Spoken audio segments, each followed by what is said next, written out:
아버지 하나님, 주님께서 말씀으로 이 세상에 하나님을 나타내시었고 단 우리의 심령이 함께 거하시어서 사랑이 되고 생명이 됨을 감사합니다. 주의 말씀을 자세히 주의하여 볼 때에 지혜로, 성령으로, 그리고 믿음으로 임하여 주시옵소서.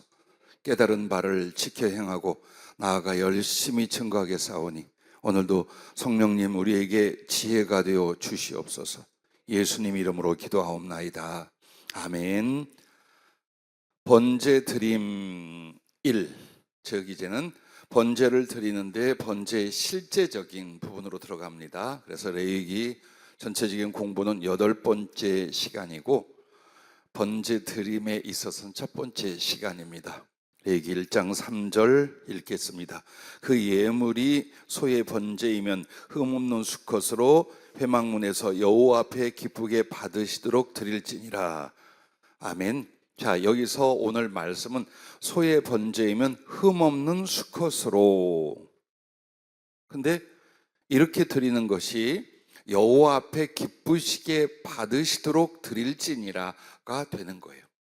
즉, 이 구절에서 정말 하나님이 기쁘시게 받으시는 번제는 어떻게 드리느냐? 회막 앞에서. 그리고 내용은 흠 없는 수컷으로 드리는 겁니다. 이게 하나님이 기쁘시게 받는 번제, 바로 예물이 된다는 것입니다. 그래서 오늘 여러분과 내가 공부하는 것은 번제 드림의 첫 번째에서 흠 없는 수컷이 뭔가. 우리가 오해할 수도 있고 편견으로 치우칠 수도 있어요. 수컷 하면 누군가는 이런 생각들을 많이 해요. 하나님은 남성형이신가? 예, 히브리어나 혹은 여러 문자에 한글에는 남성형, 여성형이 없어요. 그냥 씁니다. 그리고 남자, 여자 단어는 바뀌어도 어느 단어 안에 여성형이다, 남성형이다 이런 건 없어요. 그러나 다른 언어들에는 꽤 많이 있어요. 그런데 사실 하나님에 대한 표현은 항상 남성형으로 쓰여져요. 그렇다고 하더라도 하나님이 인간적 남성성을 가졌다라는 말은 절대 아니에요. 그리고 수컷이라면 이미 짐작을 해요. 아, 이거는 남성형이고 남자에 대한 표현이로구나 라고 생각합니다. 틀린 말은 아니나 전체의 대답도 아닙니다. 그러면 흠없는 수컷, 소에게 있어서 번제물로 드릴 때 흠없는 수컷, 즉 흠없는 수송아지, 이런 말이 되죠. 그러면 이게 이제 세 가지를 나타내요. 그 첫째가 예수 그리스도, 둘째는 성도들, 그리고 그 셋째가 이제 충성에 관한 것. 여기에 있어서 수컷 송아지 혹은 수컷 소에 대한 흠없는 수컷 소가 적용이 됩니다. 그럼 첫째로 흠없는 수컷이란 하나님께 드려진 예수 그리스도이시다라는 겁니다. 하나님께 드려진 예수 그리스도입니다. 그럼 그 중에 이제 세부적으로 들어가서 먼저 수컷 소, 그 다음에는 흠없는, 이 두 가지의 주제가 각 항에서 계속 나올 거예요. 미리 여러분한테 안내를 드립니다. 그럼 하나님께 드려진 예수 그리스도에게 수컷 소 혹은 수컷이라는 말이 뭘 말하느냐? 첫째, 하나님의 아들이신 예수 그리스도를 의미한다는 겁니다. 즉 하나님의 아들이라는 표현에서 수컷, 남성에 대한 표현이에요. 그러면 여러분 생각에 나는 여자인데 그럼 나는 하나님의 딸인가? 마음대로 하세요. 근데 성경에서 아들이라는 말은 아들, 딸을 말할 때도 쓰지만 하나님의 아들 혹은 무엇인가로 말미암는 아들이라는 말을 많이 씁니다. 그러면 무엇의 아들이라는 말은 바로 이 앞에 수식하는 말의 대표 혹은 그것을 통째로 나타낼 때 써요. 예를 들어서 여러분이 불의 아들이다. 그럼 이 사람이 불이 사람처럼 이 사람을 낳았다는 뜻이 아니잖아요. 불과 같은 불의 특성을 가진 존재다 할 때 불의 아들이라고 표현한 것처럼 하나님의 아들이란 건 하나님이 창조하여 낳았다는 뜻이 아니에요. 하나님을 대신하는, 하나님을 대표하는, 하나님 당신을 나타내는, 혹은 하나님을 계승하는 이런 많은 뜻을 가지고 하나님의 아들이라고 예수님을 말하는 거예요. 그래서 하나님은 예수 그리스도와 성령 삼위일체로 말하잖아요. 아버지 하나님과 성자 예수님과 성령 하나님이 계셔요. 그러나 이렇게 그 하나님에 대해서도, 그리고 예수님을 가리켜 하나님의 아들이라 할 때에 수컷, 소에 대한 표현 혹은 남성성으로 나타나게 됩니다. 그래서 여러분이 알아야 될 건 독생자라는 말이 요한복음 1장 18절에 나옵니다. 독생자라는 단어. 혹시 여러분 독생자가 무슨 뜻인지 이미 알고 계신 분 계십니까? 요한복음 1장 18절에 보면 본래 하나님을 본 사람이 없으되 아버지 품속에 있는 독생하신 하나님이 나타내셨느니라. 이 말씀을 통해 독생하신 하나님, 즉 독생자, 하나님의 독생자라고 말합니다. 우리가 한글로는 독생자 하면 하나뿐인 아들이라고 생각하잖아요. 하나뿐인 아들이라는 말도 있지만 이 원래 성경의 원어에서는 독특한, 유일한 뜻이에요. 즉 독생자라는 말은 우리도 하나님의 아들이라 부르지만 사람을 가리켜 말한 게 아니에요. 오직 예수 그리스도의 독특하고 유일한 하나님의 아들이라는 뜻이에요. 그래서 그 하나님의 아들이라는 건 많은 구원받은 사람과 함께 말하는 표현이 아니라 구별된 독특하고 유일하신 하나님의 아들, 그 단어가 독생자입니다. 그리고 또 로마서 8장 29절에 보면 맏아들로 세웠다 라고 예수님을 장자라는 표현을 씁니다. 로마서 8장 29절 찾을 수 있는 분들은 찾기 불편하면 잘 들으시기 바라요. 하나님이 미리 아신 자들을 또한 그 아들의 형상을 본받게 하기 위하여, 그 아들의 형상은 예수님의 형상이라는 뜻이죠. 미리 정하셨으니 이는 그는 여기서 예수님을 말합니다. 많은 형제 중에서 구원받은 성도들 맏아들이 되게 하려 하심이니라. 즉 예수님은 하나님의 유일하신 아들이면서 동시에 모든 하나님이 구원한 그 백성들을 자기 아들이라고 지칭하실 때에 장자, 첫아들, 맏아들은 누구냐? 예수님이시다 이거예요. 그래서 이 예수님을 가지고 나머지 모든 구원받은 영혼들, 그 백성들이 하나님의 자녀가 될 때에 누구를 닮게? 예수님의 그 성품과 존재를 닮게 만들기 위하여 예수님을 모델로 삼으시고 형상으로 삼으신 거예요. 그렇게 해서 예수님을 표현할 때에 남자, 아들로서 말합니다. 독생자 혹은 맏아들.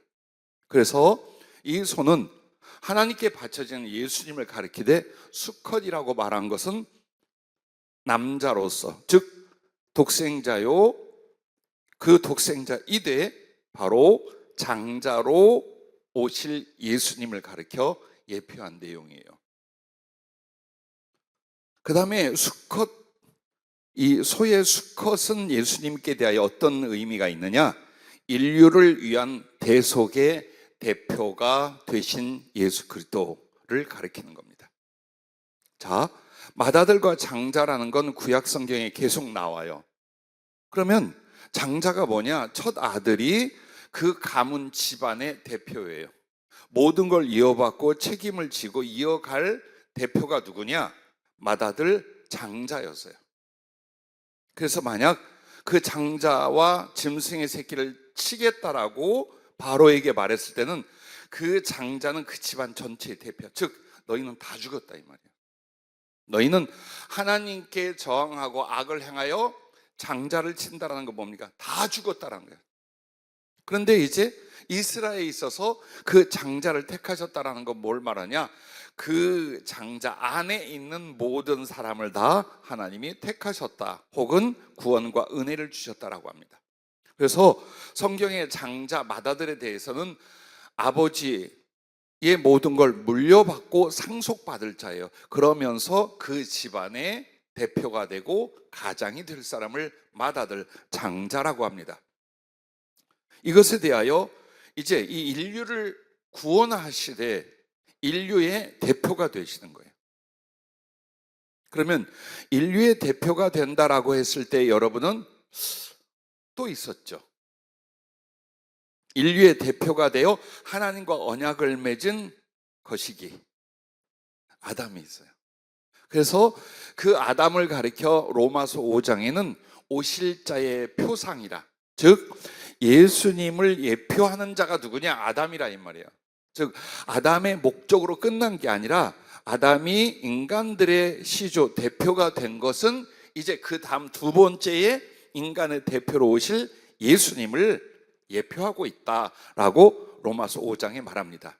그래서 로마서 5장 12절부터 21절을 보시기 바랍니다.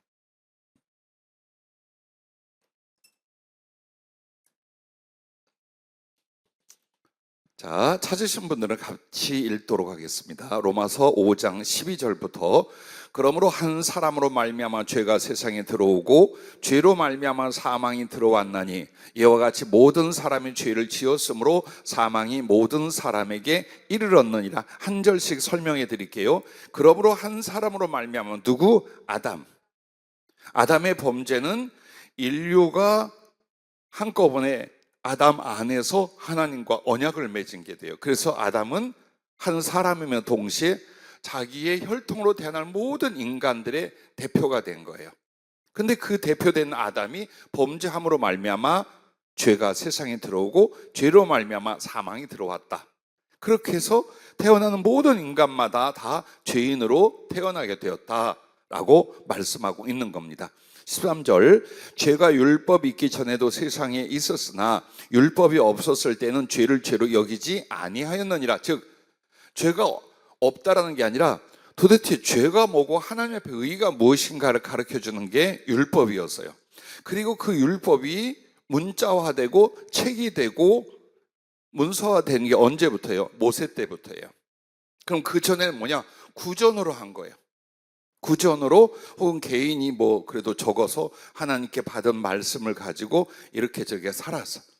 그러므로 죄와 의의가 하나님 앞에 구별이 없었던 게 아니라 이것을 명문화하고 글로써 딱 찍어 발표한 게 언제예요? 율법으로 제정된 모세 오경, 모세 때부터라 이 말이에요.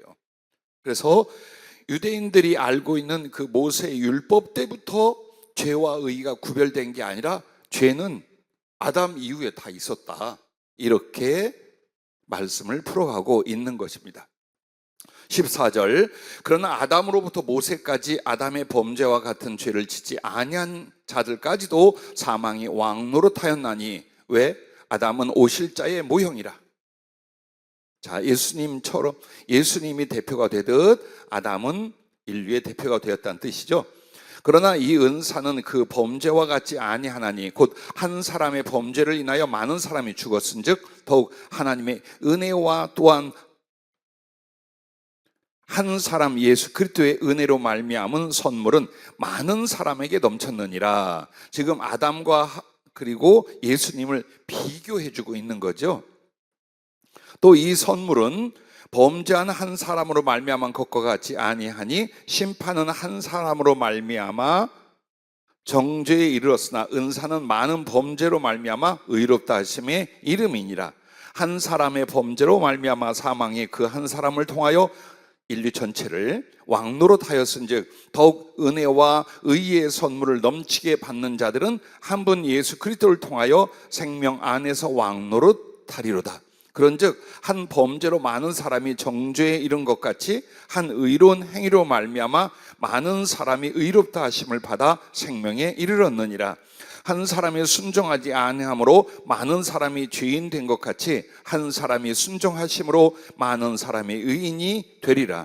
율법이 들어온 것은 범죄를 더하게 하려 함이라. 그러나 죄가 더한 곳에 은혜가 더욱 넘쳤나니 이는 죄가 사망 안에서 왕노릇한 것 같이 은혜도 또한 의로 말미암아 왕노릇하여 우리 주 예수 그리스도로 말미암아 영생에 이르게 하려 함이라. 아멘. 굉장히 여러분 그 주의 집중해서 조사와 그 단어, 명사 이걸 연결 안 하면 그 말이 그 말 같고 그 말이 이게 무슨 말인가 싶어요. 근데 한마디로 이 말이에요. 여기서 한 사람으로 말미암아 죄가 들어오고 그 사람의 죄로 말미암아 사망이 들어오고 그 사망과 죄가 인류의 왕노로 인류를 지배하고 인류는 그 종이 되었다 이 말이에요. 그런데 그 한 사람이 대표로 그렇게 된 것처럼 이제 한 사람, 즉 하나님의 아들이 사람이 되어서 우리의 대표가 되셨다. 근데 그 예수님이 우리의 속죄를 위하여 하나님께 순종을 온전히 이루신 거예요. 그래서 한 사람은 범죄로 죄와 사망이 인류에게 들어오게 됐고 한 사람 예수님으로 말미암는 순종은 인류에게 죄사함과 의와 하나님의 생명이 그들을 다스리는 왕노릇하게 했다 이 말인 거예요. 즉 여러분이 하나님의 의로움에 대해서 여기서 이제 이해를 해 뭐냐? 예를 들어 사람은 내 자식이야, 내가 사랑해, 그럼 눈 감아줘요. 다른 사람은 예리게 해도 내 가족들은 어때요? 아 그럴 수도 있지만 쉬쉬 조용히 하고 덮어요. 그러면 이것은 긍휼은 되나 정의는 아니에요. 하나님은 그렇게 안 해요. 여러분을 불쌍히 여기고 사랑하시되 불법으로 여러분을 용서하고 마음대로 여러분을 구원하시지 않는다 이 말이에요. 즉 누가 죄를 지었던 죄에 대해서는 대가를 치르게 해요. 근데 대가를 치르면 여러분은 다 죽어 지옥에 가게 돼 있어. 그래서 그 대가를 하나님이 사람 되어 자신이 뒤집어 쓰고 자신이 갚은 거예요. 그래서 예수님은 오신 하나님의 아들이로되 나의 대신 인류의 대표가 되었다. 그래서 그 대표는 성경에서 뭐라 말하냐? 장자, 맏아들이란다. 그러므로 아담처럼 혹은 장자, 맏아들처럼 남성, 그래서 충성된 소가 수컷이라는 건 그리스도께서 이렇게 대표가 되고 장자가 되고 하나님의 아들이시다라는 여러 가지 상징을 나타내는 말씀입니다. 자, 세 번째는 이거예요. 소로 된 수컷, 그 의미는 주님께 있어서 바로 이겁니다. 성도의 신랑, 즉 남편 되신 예수 그리스도를 상징하는 거예요. 주님은 우리에게 있어서 공주님이거나 아내이거나 딸이거나라는 표현을 쓰지 않죠. 오직 성도들에게 있어서 신랑이라 남편이라 말합니다. 즉 남성성으로서 표현을 하는 거예요. 그래서 그 소가 예수님을 가리킬 때 바로 이렇게 하나님의 독생자, 하나님 앞에 장자와 대표, 그리고 우리들에게 있어서는 남성으로 표현되는 신랑, 이것을 상징하고 나타내는 것이 그 주님을 나타내며 바쳐지는 소로 대 수컷으로서 드리라고 하신 이유입니다. 그러므로 신랑 되신 예수님은 마태복음 25장 1절부터 13절, 그게 뭘까요? 찾아보기 전에 마태복음 25장에는 세 가지 비유가 나옵니다. 적은 일에 충성하라 달란트 비유, 그 다음에 먹을 것 입을 것을 나눠주는 그 양의 비유, 우편에 있는 양의 비유, 그 다음 또 한 가지가 있죠. 예, 멍청한 신부들, 처녀들과 지혜로운 처녀들에 대한 이야기예요. 거기서도 그 신랑은 누구를 가리키죠? 예수님을 가리키는 거예요. 성도들은 그 주님을 맞이하고 기다리는 신부와 신부의 친구들로 나타내고 있습니다. 그리고 계시록 19장 7절부터 9절 말씀을 보면 이제 그 마지막이 나와요. 즉 복음서에 혹은 구약 성경에 여호와 하나님 예수 그리스도는 신랑과 남편이라 말하고 이스라엘, 유대 혹은 성도들을 가리켜서 아내, 신부라는 표현을 많이 써요. 그리고 이 상징적인 관계의 표현이 완성이 될 때가 바로 요한계시록 19장입니다. 19장이 예수님이 재림 직전에 있는 사건을 7절부터 9절에 이렇게 말씀해요. 우리가 즐거워하고 크게 기뻐하며 그에게 영광을 돌리세. 어린 양의 혼인 기약에 이르렀고 그의 아내가 자신을 준비하였으므로 그에게 빛나고 깨끗한 세마 보옷을 입도록 허락하였으니 이 세마 보옷은 성도들의 옳은 행실이로다 하더라. 천사가 내게 말하기를 기록하라. 어린 양의 혼인잔치에 청함을 받은 자들은 복이 있도다 하고 또 내게 말하되 이것은 하나님의 참되신 말씀이라 하기로. 아멘. 자, 이 일이 있은 뒤에 예수님의 재림이 일어나요. 그러면 이 사건이 뭘까? 그리고 특별히 어린 양의 아내, 근데 그들이 자기를 준비했는데 그에게 빛나고 깨끗한 세마포옷을 입도록 허락했다. 우리 생각에 하늘에 들어가면 이미 세마포옷을 입는 거 아닙니까? 성경 전체 그렇게 나타내요. 그런데 여기에 또다시 어린 양의 아내들에게 아내로서 준비를 했는데 그게 바로 깨끗하고 빛난 세마포라는 거예요. 그러면 이것이 옷이나 신분을 가리키는 게 아니라 또 무엇인가 그들에게 입혀지고 장착된 것이라는 뜻이에요. 이게 부활의 몸이에요. 그래서 예수님의 재림 때에 부활하신 주님으로 오시며 성도들도 그때 첫째 부활을 해요. 그래서 그 부활이 어느 때 있는가? 주님과 정말 제대로 된 혼인 잔치를 하는 거예요. 이 말은 사랑의 최결정적 순간, 사랑의 완전한 연합에 대한 상징이에요. 그게 결혼식이에요. 하늘나라에 따로 피로연 베풀고 결혼식하고 외등매차 그거 없어요. 그런데 예수님과 동등한 완전한 사랑과 인격으로서 존재로서 연합하는 때가 언제냐? 영혼으로 있을 때가 아니라 그때까지는 뭡니까? 어린 양의 청혼한 약혼자예요. 그러면 결혼식이라 말한 그때가 뭡니까? 정말 아내와 신부가 되는데 영원한 사랑의 완전한 연합을 가리키는 거예요. 그게 바로 여러분의 부활의 때 부활로 오신 주님과의 그때. 그래서 이 빛나고 이런 세마포옷이라는 것은 바로 여러분이 입을 예수님의 그 신부로서 완전해질 마지막 예복이 뭐냐? 부활의 몸이에요. 그리고 나서 이제 부활로 이 세상에 오게 됩니다. 주님과 함께. 자, 이처럼 여러분과 나는 처음에 부르심을 받을 때도 주님과의 사랑이에요. 그리고 하늘나라 가서도 여러분이 받고 누리는 게 뭐냐? 그 신비로운 하나님의 능력과 창조와 지혜와 사랑과 비전 안에서 마음껏 주님 사랑, 믿음의 형제들 사랑을 이루어가는 거예요. 그러므로 이 땅에서 예수님과 사랑을 나누지 않는 신자가 있다. 하늘에 못 가. 아니, 하늘이 지겨워서 하늘나라에서 못 살아요. 하늘나라의 최고 이벤트가 뭐냐? 주님과 사랑하고 주님께 예배하는 거예요. 그것만 한다는 게 아니에요. 개인의 생활도 있고 공동체의 생활도 있고 뭐 상상할 수 있는 아름답고 신비한 일들이 하늘나라에 있을 거예요. 그러나 가장 주된 게 뭐냐? 그 예수님을 찬양하고 경배하는 일과 그리스도와 사랑을 나누며 공동체가 주님과 사랑을 나누는 거예요. 그런데 이 땅에서 예수님 별로 사랑 안 했어. 하늘나라 가서 뭐 할 거예요? 응? 이 마음에 예수님의 사랑이 별로 없는데 가족 생각, 돈 생각, 남자 생각, 여자 생각 이거밖에 없는데 하늘나라 가서 예수님하고 뭐해? 그래서 못 가는 거예요. 그래서 못 가는 거예요. 죄가 좀 더 있다 덜 있다, 누가 인격이 좋더라 나쁘더라, 공이 있다 없다, 이걸로 하늘나라가 아니에요. 하늘나라는 예수님과의 사랑의 완전과 영혼을 위한 곳이에요. 그 준비를 하는 진심이 뭐냐? 이 땅에서 유혹과 시험이 많음에도 그리스도를 사랑하는 그 진심을 만들어가는 이 과정을 통해 하나님과 예수님과 내가 영원히 사랑할 수 있게 되는 거예요. 그래서 여러분을 가르쳐 신부라, 아내라고 말하는 거예요. 여러분이 왜 이 시간 살아있는가에 대해 생각해야 돼요. 왜 우리에게 시간을 주고 있는가? 나도 그렇고 여러분도 그렇고 다시 한번 말씀드립니다.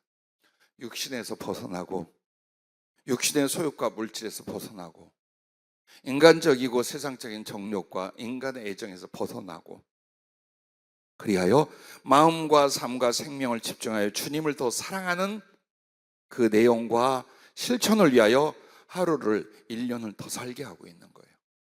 이걸 망각하면 여러분은 더 삶으로 말미암아 주님과 멀어지고 주님께 죄가 될 수 있어요. 오직 그것만 기억할 수 있기를 주의 이름으로 부탁합니다. 자, 두 번째 주제니까 수컷소에 대해서 세 가지를 배웠잖아요. 주님에 관한. 그러면 흠 없는이란 무엇인가? 하나님께 바쳐진 예수님이 흠 없는 수컷소라고 할 때 흠 없는이라는 말이 무엇인가? 여러분, 흠 없는 제물을 드려야 된다라고 할 때 흠 없는이 뭔가 미리 알고 계신 대로 한번 누가 말씀해 보세요. 흠 없는. 여러분이 말하면 내가 이제 부를 거예요. 나하고 눈 안 마주치는 사람한테 질문할 거예요. 나 안 쳐다보는 사람한테 선글라스를 끼고 있어요. 날 보는지 안 보는지 알 수가 있어야지. 그래요. 눈 수술 예쁘게 하고 잘 치료되고 있는 정 집사님, 흠 없는 예물이 뭘까요? 흠 없다는 게 어떤 부분을 말할까요? 그렇죠. 음, 음. 거시기가 없는.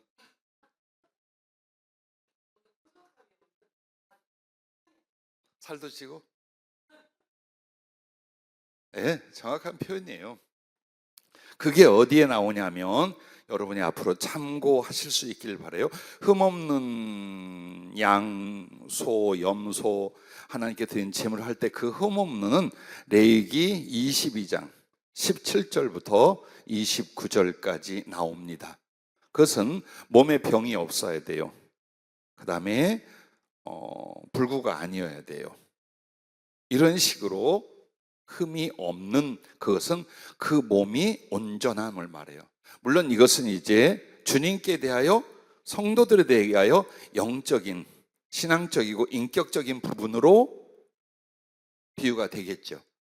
자, 그것은 여러분이 레위기 22장 17절부터 29절은 찾아서 이 부분 이로구나. 즉 예물로 드릴 가축의 신체가 상했거나 병이 없는 제물을 드려야 했습니다. 그러면 이게 이제 주님께 있어서 무엇을 나타내는? 첫째, 주님은 완전하신 하나님의 속성과 성품을 가지셨기에 흠이 없으셨다, 이 말입니다. 즉 예수님에게는 그 존재나 혹은 그의 성품이나 삶에 있어서 뭐가 좀 잘못됐거나 부족한 게 있다? 아니, 전혀 없다. 그럼 왜 없으셨느냐? 그는 근본 하나님의 본체, 하나님의 형상, 하나님이셔요. 그래서 주님은 사람 나사렛 예수로 오셔서 한 청년같이 보였지만 완전하신 하나님의 속성과 성품을 가지고 오셨어요. 그래서 그분이 아무리 인간적으로 살고 죄에 노출이 된다 할지라도 당신의 존재, 당신의 인격에는 전혀 죄도 흠도 없으셨다. 그걸 나타내는 겁니다. 그래서 이 말씀을 빌립보서 2장 5절부터 6절까지 말씀을 여러분이 참조할 수 있기를 바라요. 거기는 이렇게 되어 있습니다. 너희 안에 이 마음을 품으라. 곧 그리스도 예수의 마음이니 그는 근본 하나님의 본체시나 하나님과 동등됨을 취할 것으로 여기지 아니하시고, 즉 하나님의 본체라는 건 오늘 설교 중에 나갔죠. 존재적 하나님이시다, 그 말이에요.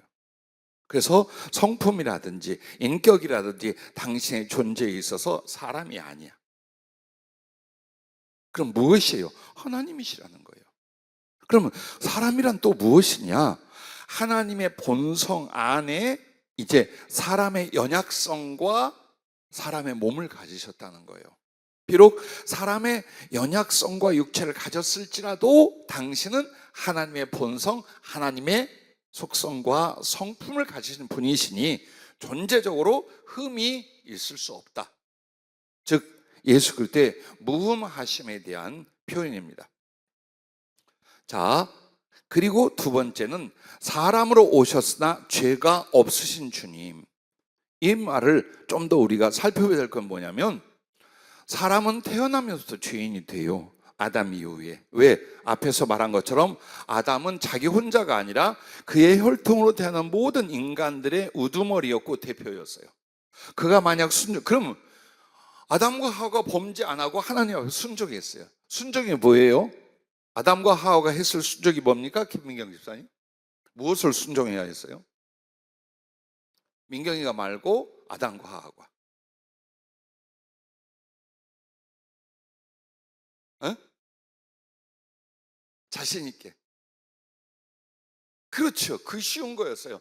선악과를 만들어서 따먹으라가 아니라, 그러려면 만들려면 어렵죠. 따먹는 거 수고로운데 아주 쉬웠어요. 그거 먹지 마. 그럼 안 먹으면 되는 거였어요. 먹지 마 했더니 더 먹고 싶어진 거야. 그리고 뱀이, 사단이 유혹을 하는데 거기서 어떻게 넘어갑니까? 그 선악과를 보한즉 먹음직도 하고 보암직도 하고 지혜롭게 할 만큼 탐스럽더라. 이게 유혹이에요. 그럴지라도 응 했으면 되는데 침을 꼴깍 그래서 먹고 아담에게도 주었어요. 아담이 이게 범죄인 줄 알면서도 그것을 왜 먹었을까요? 아마도 짐작한데 아내를 너무너무 이뻐하고 사랑해서 죽는데도 같이 가랴 이러지 않았나 싶어요. 성도의 가정은 그러면 안 돼요.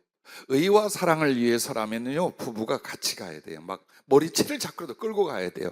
근데 죄나 세상으로 하나가 치우치는데 인정 때문에 할 수 없이 거기 따라가면 둘 다 죽고 그 가족 다 망할 수 있어요. 아담이 그랬었어요. 자, 그런데 예수님도 사람으로 오셨잖아요. 그럼 분명히 예수님도 어때요? 죄된 육신과 죄성을 전이 받아 오셨을 거 아니에요. 그렇죠? 근데 이제 박박 우기기를 예수님은 사람이 되셨으나 죄가 없다, 죄를 알지도 못한다, 이렇게 성경은 말해요. 왜? 어떻게 했길래? 사람은 어떻게 태어난가? 부정모혈로 태어납니다. 즉 아버지 것을 받아서 어머니의 몸을 빌려서 태어납니다. 그럼 이 아버지 것으로부터 오는 게 뭐냐? 유전학적인 것만이 아니에요. 영적인 전이, 영적인 유전적 전이가 일어나요. 그게 뭡니까? 죄예요. 그게 오는 거예요. 그래서 만약 아담이 범죄하지 않았다면 그러면 여러분과 나는 어떻게 됐느냐? 점점점 거룩한 성화와 변화를 통해서 부활의 몸에 이르게 되는 거예요. 죽음 없이. 이게 하나님의 계획이었어요. 근데 순종치 못함으로 죄가 들어오고 죽지 않을 인류, 영생으로, 영생 부활로 들어갈 인류가 전부 다 돼요. 죽음에 처해져요. 그래서 여기서 하나님은 그리스도 예수 주님을 보내어 우리를 구원하시게 된 거예요. 얼마나 기가 막혀. 근데 이게 우리들의 교훈인 거예요. 우리들도 한 번 더 순종했더라면 엄청난 하나님의 은혜와 사랑 속에 들어갈 것을 순종치 못함으로 놓치고 지금까지 산 거예요. 그런데 이 말 하면 안 돼요. 그래도 살만했어. 아니요. 죽지 못해서 한 거예요. 그거는 하나님이 지키셔서. 자, 이와 같이 되는 것입니다. 그래서 근본 하나님의 본성이시고 죄의 유전적 전이가 없도록 동정녀 마리아에게 태어나게 한 거예요. 즉 아버지로 말미암아 아담의 죄의 유전적 전이가 차단되게 만든 게 뭡니까? 사람의 똑같은 성품과 속성과 육체를 갖기 위하여 한 여인의 몸에 태어나지만 아버지를 통한 죄성의 전이가 안 일어나도록 아버지 없이 성령으로 말미암아 동정녀 마리아에게 출생하게 만드신 거예요. 그게 하나의 표적이면 동시에 뭡니까? 죄가 없어야 죄를 대신하는 제물 구속을 이루실 수가 있는 거예요. 예를 들어 여러분에게 제가 자주 쓴 말이지만, 자, 우리 유행 전도사님이 착하고 믿음이 좋아서 여러분을 향하여, 예를 들어 우리 경혜 집사를 향하여 너 죄인이지? 네. 너 죽을 거지? 네. 성경대로 너는 심판받. 네. 그런데 네가 죄를 당하지도 심판을 받고 지옥에 가지도 않게 해줄게. 왜? 내가 네 죄를 위해서 대신 저주를 받고 죽어줄게. 가능한가요? 왜 날 걸어? 꼭 얼굴이 왜 하필이면 나야? 자, 우리 유행전사는 자기 죄로 죽어야지. 남을 위해 죽어 소용없는 거예요. 그 말은 감옥에서 사형 언도를 받은 두 사형수가 있다고 합시다. 근데 한 사형수가 다른 사형수한테 내가 너를 위해 대신 죽어줄게. 너는 자유가 살아라. 근데 안 돼. 왜? 자기도 자기의 죄로 말미암아 사형을 당할 거예요. 그게 모든 인간들이에요. 그러니까 누가 누구를 위해 대속하고 대신해 줄 수가 없어. 다 자기 죄 때문에 죽어야 돼요. 그러면 대속하기 위해서 누가 필요한 거예요? 같은 인간 중에 죄가 없어 다른 사람의 죄를 대신할 수 있는 자격, 이게 흠이 없고 무죄한 사람이어야 되는 거예요. 그래서 예수님이 우리와 똑같은 사람이 되시되 성품도 속성도 육체도 똑같되 뭐만 없어요? 죄만 없게 태어난 방법이 아버지 쪽 아담 쪽의 죄의 유전적 전이를 차단하는 동정녀 마리아만을 통해 사람이 되신 이 사건입니다. 자, 그래서 여러분과 나에게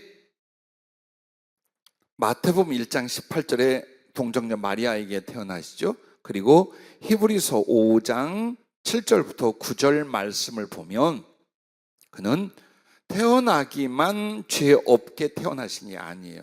이제 죄 없이 태어났지만 한 인간으로서 마치 아담과 같은 그 처지가 된 거예요. 아담도 죄가 없었잖아요. 처음에는 없었어요. 예수님도 아담의 처지와 상황처럼 태어나신 거예요. 죄 없이 왔어. 그러나 죄의 유혹은 받을 수 있는 거예요. 죄가 자기 안에서 일어나지는 않으나 아담처럼 죄의 유혹을 받을 수 있어. 그래서 처음 공생에 들어가자마자 40일 금식 기도는 뭐였어요? 사단의 유혹과 시험을 받는 거였어요. 하지만 이것을 어떻게 하십니까?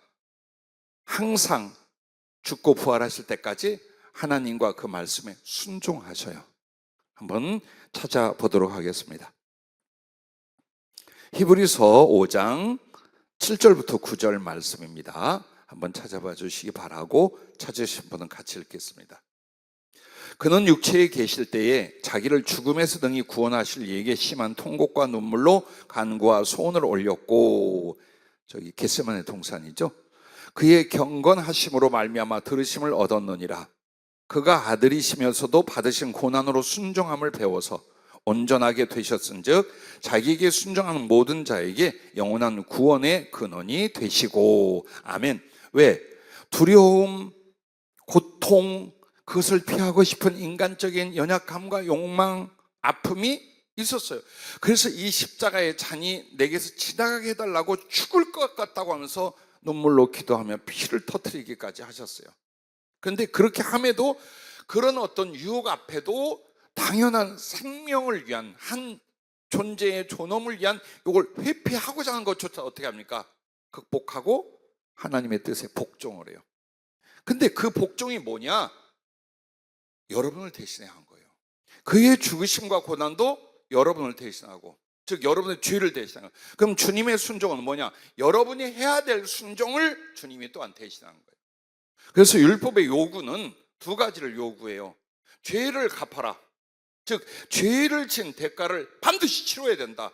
그리고 나머지는 절대 불순종 없는 완전한 순종으로 살아야 된다. 이게 의이다. 이게 구원이다. 이렇게 말하는 거예요. 근데 그걸 우리가 어떻게 합니까? 그래서 주님이 죄와 죄의 대가도 대신 당해주시고 우리가 못할 순종도 주님이 대신 해준 거예요. 그리고 우리에게는 이제 성령을 주시면서 네 마음 깨달았어? 너 그래서 내게 고맙고 나 사랑해? 그럼 이제 네가 우러난 마음으로 해. 이것만을 허락해 주는 거예요.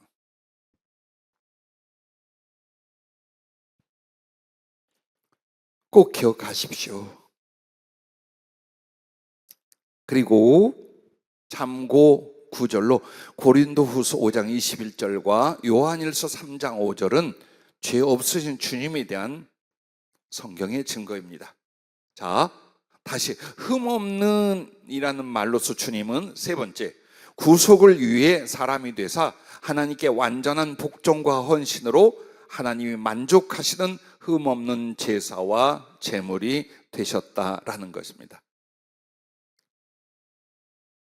완전한 복종과 헌신, 그래서 하나님이 기뻐하시고 만족하는 흠없는 제사와 제물이 되셨다라는 것입니다. 그게 바로 빌립보서 2장 5절부터 8절까지 11절의 말씀을 참조하시기 바라고, 그 다음에 설명드려 같이 나눌 성경은 로마서 8장 1절부터 4절입니다.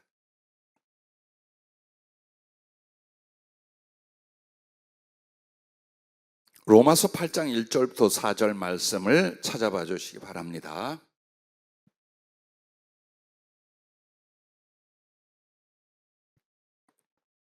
읽으면서 설명해 드리겠습니다. 함께 읽겠습니다.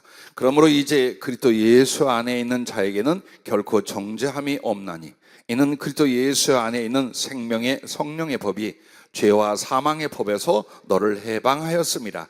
율법이 육신으로 말미암아 연약하여 할 수 없는 그것을 하나님은 하시다니, 곧 죄로 말미암아 자기 아들을 죄 있는 육신의 모양으로 보내어 육신의 죄를 정하사 육신을 따르지 않고 그 영을 따라 행하는 우리에게 율법의 요구가 이루어지게 하려 하심이니라. 아멘. 앞서 설명드린 대로 율법의 요구라는 단어가 나오죠. 그러면 율법의 요구는 뭔가 죄에 대해서 대가를 치르게 하는 거, 그리고 남은 인생에 대해서 순종하게 하는 거예요. 근데 여러분과 나는 죄의 대가를 갚을 수도 없고, 그리고 이 육신의 죄성을 가지고 하나님의 율법에 완전히 순종 복종도 할 수가 없어요. 어떻게 해도 믿음으로 구원 받았다 해도 이건 안 돼요. 즉 믿음으로 순종으로 살려는 노력과 삶으로 들어가는 거지, 여러분의 본성과 삶에서 전혀 죄가 없는 완전한 순종을 이룰 수 있는 날이 있느냐? 죽을 때까지 없어요. 그건 여러분이 알고 가셔야 돼요. 없어. 조금 나아질 수는 있어요. 그럼 믿음이 뭐냐? 죄 없이 사는 게 믿음이 아니에요. 죄에서 하나님의 의와 은혜를 따라가는 것이 믿음이에요. 여러분에게 완전해져야 그럼 그리스도의 구속이 무슨 소용이 있겠어요? 못하니까 대신해 준 거예요. 그걸 지금 로마서 8장 1절부터 말씀을 하고 있는데 이겁니다. 분명히 여러분의 인격과 나의 삶에는 죄가 있고 죄성이 있어요. 그런데 정죄함이 없다는 거예요. 왜 그러면 하나님의 율법, 하나님의 법에서 우리를 정죄하지 않느냐? 이는 그리스도 예수 안에 있는 생명의 성령의 법이 죄와 사망의 법에서 너를 해방하였습니다. 이 말이 뭐냐면 죄와 사망의 법은 하나님의 율법이에요. 그 구약의 율법은 여러분에게 죄가 뭔지, 그래서 죄의 결과가 왜 죽는지 이걸 일깨워 준 게 뭐냐? 십계명을 비롯한 구약의 율법이라 이 말이에요. 그래서 율법을 가르쳐서 죄와 사망의 법이라고 말하는 거예요. 그리고 그 율법은 실제 효력이 여러분 어때요? 죄로 말미암아 사망에 이르게 된 거예요. 그것에 매여 있고 그것의 종로로 타고 그대로 죄 가운데 살고 그 죄의 결과는 슬픔과 고통으로 살다가 죽고 지옥에 가는 거예요. 이게 바로 하나님의 율법으로 말미암아 죄와 사망의 법이었어요. 근데 주님이 이걸 대신 갚아주시고 여러분에게 해당되는, 남은 인생에 해당되는 뭐냐? 생명의 성령의 법 안으로 들어왔다는 거예요. 이 말은 더 이상 죄와 정죄하는 율법이 너희를 정죄하지 못할 거다. 비록 너희가 죄가 있다 할지라도, 혹은 부족함이 있다 할지라도 너희를 정죄하고 지옥에 보낼 율법의 효력은 이제 너희들에겐 끝났다 이 말이에요. 그리고 우리를 다스리는 그 법이 뭐냐? 생명의 성령의 법이라고 말하는 거예요. 그럼 이 말씀이 뭐냐? 예수 그리스도가 대신 여러분을 위하여 죽고 여러분을 위하여 순종을 하셨잖아요. 그리고서 주님이 그것을 인정하시고 그리스도 안에서 여러분에게 이제 믿음의 삶, 구원의 삶을 살아갈 수 있도록 무엇을? 진리 안에서 성령을 보내주신 거예요. 그래서 여러분은 율법의 지배로 사는 게 아니라 성령의 은혜로 사는 사람들이다 이 말이에요. 근데 그 성령은 여러분의 연약함이든지 실수와 부족함과 때로는 죄와 회개가 있다 할지라도 이미 뭐가 된 거예요? 하나님의 인치심과 하나님의 생명이 되어준 거예요. 그래서 여러분을 하나님을 알고 사랑하게 만들게 하여 조절하고 이끌고 일으키는 역할을 하시지, 정죄하여 지옥 보내는 역할을 성령이 하시는 게 아니다. 그러므로 너희는 율법의 저주에서 벗어나 이제는 생명의 성령의 법, 생명의 성령의 그 사랑의 원칙으로 하늘나라 갈 때까지 산다. 그걸 말씀합니다. 그래서 맘 놓고 죄 지어라 그 말이 아니죠. 알아라 이게요. 낙심하지 말라는 거예요.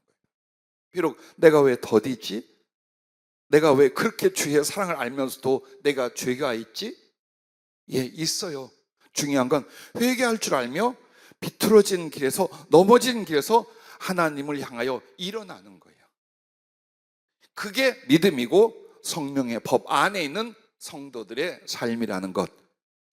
사도 바울은 성령을 통해 이렇게 우리들에게 말씀해 주셨습니다. 그래서 여러분과 나는 육체로는 할 수가 없어. 하나님의 말씀, 내가 하나님을 알고 사랑하고 경외하고 복종하고 순종하고 충성하고 이거 다 못해.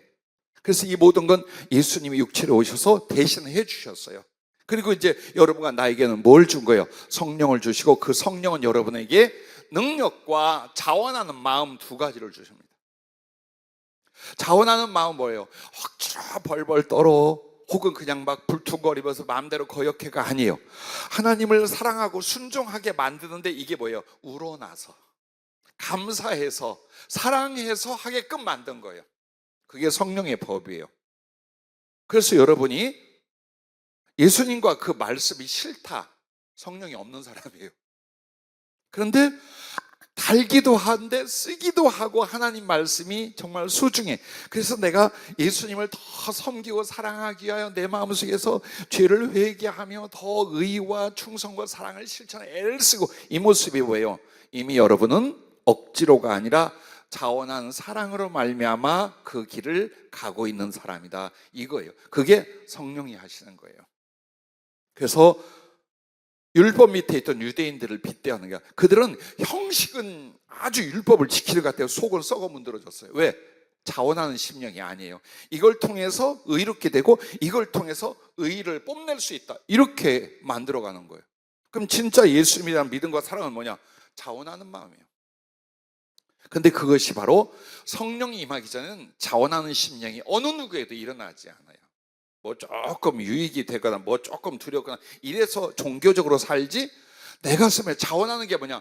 사랑해서 기뻐하는 거예요. 사랑해서 기쁘시게 하기 위하여 사는 거예요. 그 부분이에요. 그게 자원하게 만드는 거예요.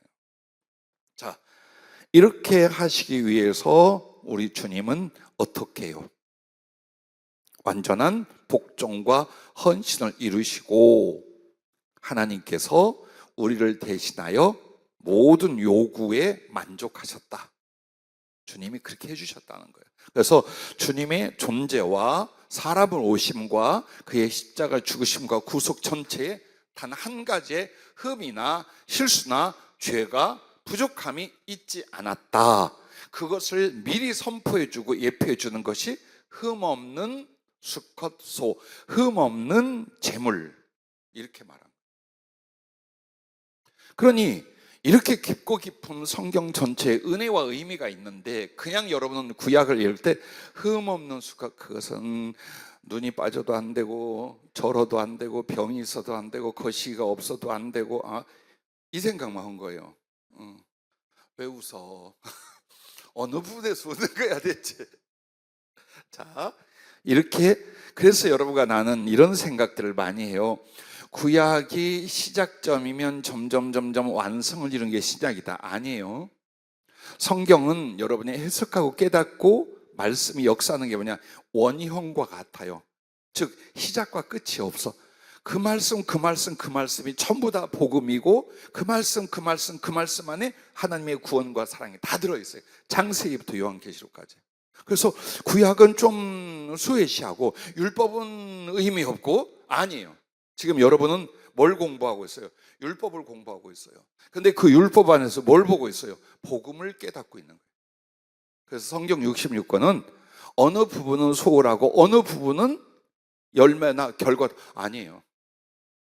뱅글뱅글 돌면서 다 하나님의 사랑, 하나님의 구원, 하나님의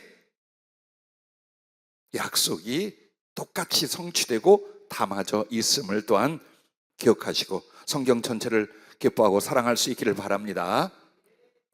자, 이제 여러분과 내가 두 번째로 넘어갑니다. 흠없는 수컷은 하나님께 드려질 성도를 지칭한다라는 겁니다. 앞에서는 예수님에 관한 표현이었어요. 흠없는 수컷이. 그럼 이제 그것은 주님만이 아니에요. 번제물은 드리는 나 자신이에요. 우리를 대신한 그리스도의 헌신과 구속, 수고가 먼저 상징을 한다면 그 다음에 번제물을 드리는 건 뭐냐? 이제 그리스도 예수 안에서 하나님을 섬기는 나의 헌신, 나의 드려짐이에요. 그래서 여러분과 나는 그리스도 예수 주님만 나를 대신하여 제물로 바치게 한 게 아니에요. 그리스도 안에서 이제 나를 하나님께 선물로 예물로 드린다. 그러므로 번제는 누구? 너희들 자신이다. 그걸 가르쳐 말하는데, 근데 우리도 하나님께 드려질 번제물, 사랑의 예물로서 어떻게 된다? 수컷이며 흠없는 소가 되어야 된다. 이 부분을 이렇게 성령은 말씀해 주십니다. 자, 첫째, 수컷소. 성도로서 수컷소의 그 의미를 말씀드리면 그 중에 첫째가 성도는 하나님의 장자, 곧 아들이다라는 거예요. 그래서 수컷은 남성성을 말하면서 자꾸 여러분이 어때요? 아들이다, 장자다, 대표다 이쪽을 말하는데 쓰임은 받는 거예요. 즉 여자는 아니다가 아니에요.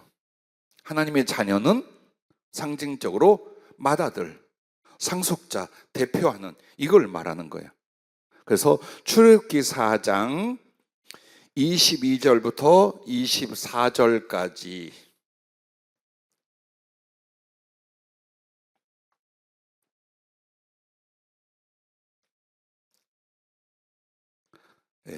출애굽기 4장 22절부터 24절까지 한번 볼 수 있기를 바랍니다. 자, 찾으셨습니까? 한번 4장 22절부터 읽어보십시다.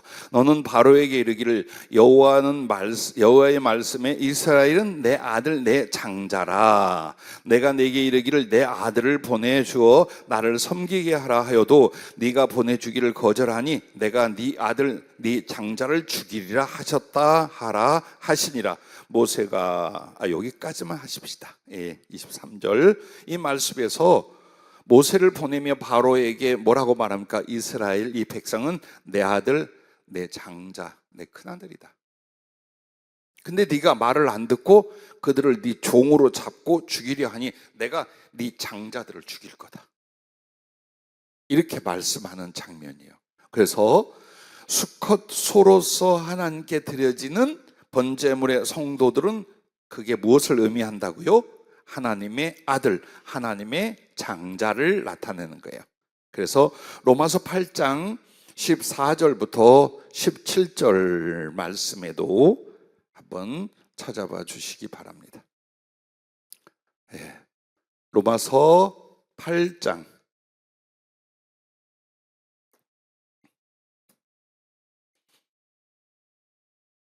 제가 조수한테 성경 구절을 타이핑해서 보낼 땐 빼먹었어요. 보니까 참 이뻐 죽겠어요. 아주.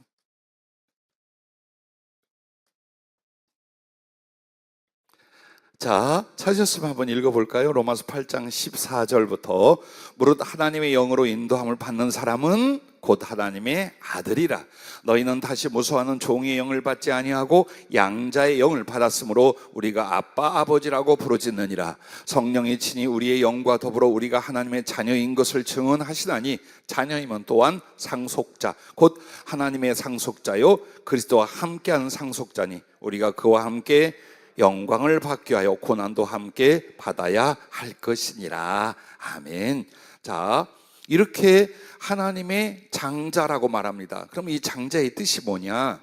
하나님의 아들로서 하나님의 온전한 형상이 되어 그 영광을 나타내고 하나님의 모든 것을 상속받을 자라는 뜻입니다. 한 번 더 불러드리면 여러분과 나를 향하여 하나님의 장자, 맏아들 이렇게 표현할 때 하나님의 아들로서 하나님의 온전한 형상이 되어 그 영광을 나타내고 하나님의 모든 것을 상속받을 자라는 뜻입니다. 즉 여러분은 하나님의 영광이 되고 하나님의 상속자예요. 그러면 상속을 누가 받느냐? 맏아들이 2배로 받아요. 그래서 여러분을 자꾸 장자를 하는 것, 하나님을 대표하고 나타내는 영광, 그리고 하나님의 모든 걸 상속받는 자로서 하나님 앞에 맏아들 혹은 장자라고 표현합니다. 그것을 가르쳐 우리에게 미리 예표해 주신 것이 하나님께 번제물로 드릴 때 수컷소로 드려라 라고 한 것입니다. 두 번째는 성도는 하나님과 언약의 대표입니다. 자, 맏아들 이야기가 계속 나오죠. 그 맏아들의 그것은 바로 자기가 집안 전체를 대표하는데 뭘 대표한다는 거예요? 하나님과의 관계를 대표한다는 거예요. 그래서 그럼 하나님과의 관계는 어떤 거냐? 언약 관계예요. 성경 전체에 우리가 예수를 믿고 혹은 뭐 하나님의 선지자가 되고 제사장이 되고 왕이 되고 뭐 신약으로 넘어와서 사도가 되고 다 직분들이 있어요. 근데 중요한 건 여러분이 아는 건 이거예요. 믿음으로 구원을 받는다는 것만 알아요. 그럼 왜 믿음으로 구원을 받는가를 여러분이 아셔야 돼요. 그것이 하나님의 약속 언약이기 때문이에요. 즉 여러분이 구원을 받는 건 그리스도 예수의 십자가 있기 때문이로되 그 앞에 뭐가 있어요? 왜 그리스도 예수의 십자가 있느냐? 하나님이 주님과 하나님이 우리와 맺은 언약 때문에 있는 거예요.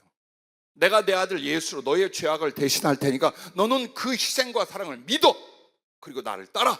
그럼 내가 너를 구원할 것이야. 이게 하나님의 언약이에요. 이것을 우리는 어떻게 해요? 아멘. 네, 그럴게요 하고 신앙생활하는 거예요. 그래서 여러분은 그냥 교회를 다니고 예배에 참석하고 흐르는 물같이 살다 보니까 하늘나라 갔다가 아니라 이미 어디에 들어온 거예요?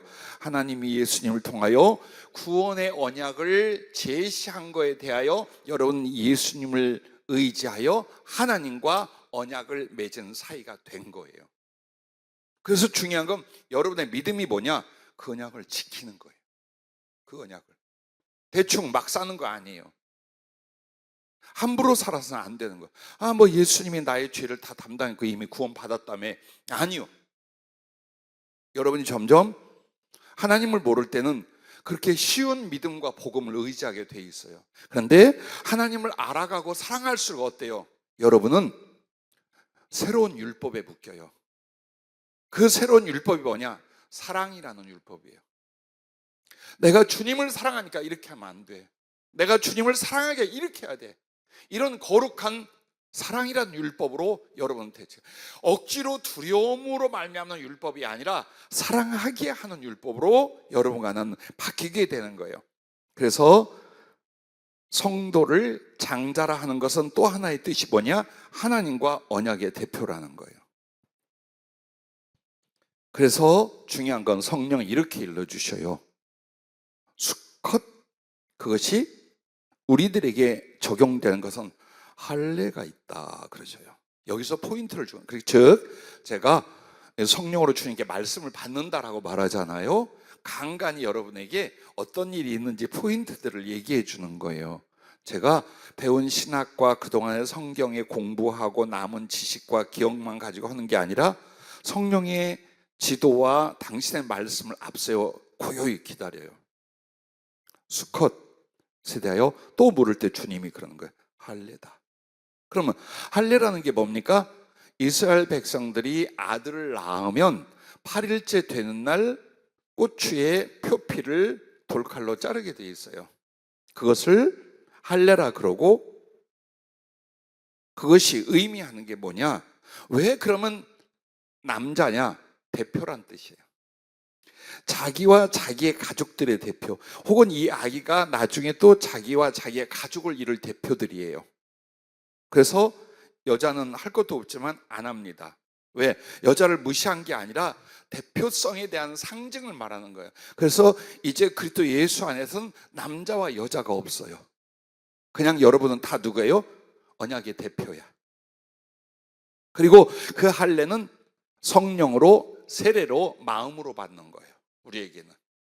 그래서 실제로 몸에 나타나는 할례는 구약의 율법을 따르던 그 시대에 하는 거고, 그것을 이제 사도들을 통하여 성령님은 어떻게 일러줘요? 너희가 받은 세례다. 근데 그냥 물 세례가 아니야. 진짜 진심으로 주님 앞에 세례를 받을 때 성령으로 거듭나는 성령 세례가 구약의 할례와 같다라는 거예요. 그럼 그 할례가 뭡니까? 상징을 여러분이 잘 아셔야 돼요. 자, 아들이라고 하는 건 언약의 대표, 가정과 공동체의 대표를 아들로서 표현을 했어요. 그리고 하필이면 생식기냐, 이것은 다른 뜻이 아니에요. 영원을 말하는 거예요.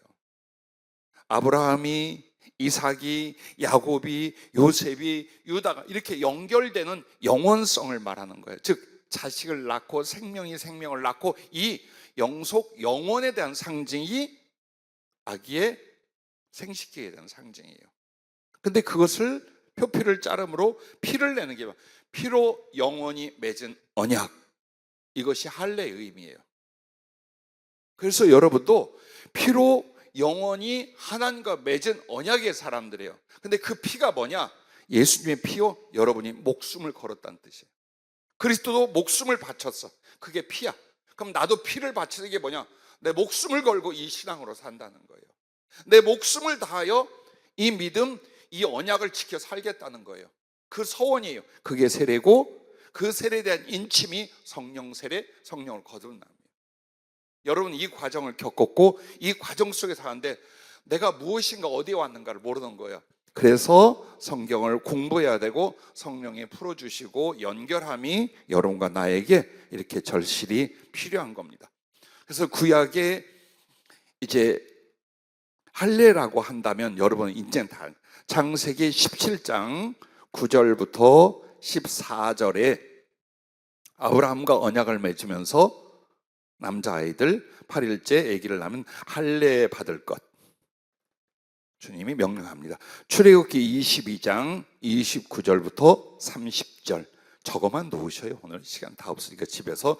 레위기 12장 1절과 2절, 그리고 로마서 4장 12절, 로마서 2장 28절 29절 많지요. 골로새서 2장 11절에서 12절, 갈라디아서 3장 13절에서 14절. 그러면 이 말씀들이 도대체 전부 다 뭐냐? 이 말이에요. 구약 성경에서는 반드시 아들을 낳아 8일 만에 할례를 줘라. 그러면서도 할례는 몸에 하는 게 아니라 마음에 한다는 걸 구약도 말해요. 그리고 그것을 이제 신약으로 넘어와 사도들은 무엇을 말합니까? 할례는 마음으로 해야 된다. 근데 그 마음이 뭐냐? 하나님을 향하여 죄에 대하여 죽고 의에 대해 사는 거예요. 그래서 예수 그리스도와 한 몸 한마음 되는 언약이라는 거예요. 그걸 계속 설명하는 거예요. 그래서 앞에서 말씀을 드린 것처럼 할례는 결국 성령으로 거듭남이요, 예수 그리스도로 말미암아 세례를 받음이요, 주님을 향하여 새롭게 살아가는 믿음의 삶이다. 그리고 그것은 바로 하나님과 생명으로 맺은, 즉 피로 맺은 언약이다. 이게 우리의 구원의 믿음이다. 그런데 이제 궁금한 건 여러분, 왜 8일일까요? 아기를 낳았어요. 아들이네. 김경희 집사님, 제가 어려서 알던 이웃집 짬뽕이 엄마는 시운이 넘어서 아기를 낳았어요. 그것도 70 넘은 할아버지 사이에서. 혹시 아들을 주신다면 달게 받겠습니까? 왜 고민에 빠져? 딸 둘이니까 혹시 아들 주신다면 아멘 할 줄 알았더니 갑자기 이 생각이 나죠. 내 인생은 뭐야? 성경 공부와 전혀 상관없어요. 고민하지 말고 하나님의 뜻이냐 계획이냐 순종이냐 불순종 혼자 또 고민에 빠질라 그냥 한 거예요.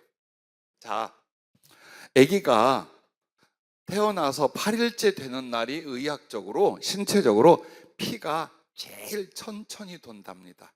그래서 의학적인 준비도 상식도 없던 그때에 행여라도 아이에게 표피를 잘라내요. 이렇게 상처만 내는 게 아니에요. 그 앞에를 잘라버리면 감염이 될 수도 있고 피가 출혈이 과다하여 아기가 위험할 수도 있잖아요. 근데 의학적으로 기가 막힌 걸 발견한 게 바로 8일째 되는 날 한 인생 중에 피가 제일 천천히 돈답니다. 즉 그것은 안전하게 표피를 자르고 할례를 받을 수 있다는 거예요. 이건 단지 의학적이에요. 그러면 영적으로는 뭐냐? 한 인간이 인간으로 태어나 사는 과정을 6일로 표현합니다. 창조 6일, 그리고 6일째 인간을 만들었잖아요. 6입니다. 그럼 7은 뭐냐? 7은 하나님 나라에 들어가는 겁니다. 그럼 8은 뭐냐? 부활에 대한 표현입니다. 자, 이것을 예수님의 구속 사역으로 말하자면 주님이 육신으로 오셔서 십자가의 고난과 죽음을 당하셨어요. 그리고 무덤에서 안식하시고 8일째 뭘 하십니까? 부활을 하십니다. 그래서 안식일이 월화수목금토에서 제7일이에요. 그 지금 제7일 안식교회들 있잖아요. 7일이야. 요게 주님이 어디 무덤에 계실 때 시간이잖아요. 그리고 안식 후 첫날은 8일째예요. 이게 바로 거듭남과 부활에 대한 수가 8이에요. 그래서 할례라고 하는 건 뭐냐? 성령으로 거듭남과 부활에 대한 걸 가르쳐 말하는 거예요.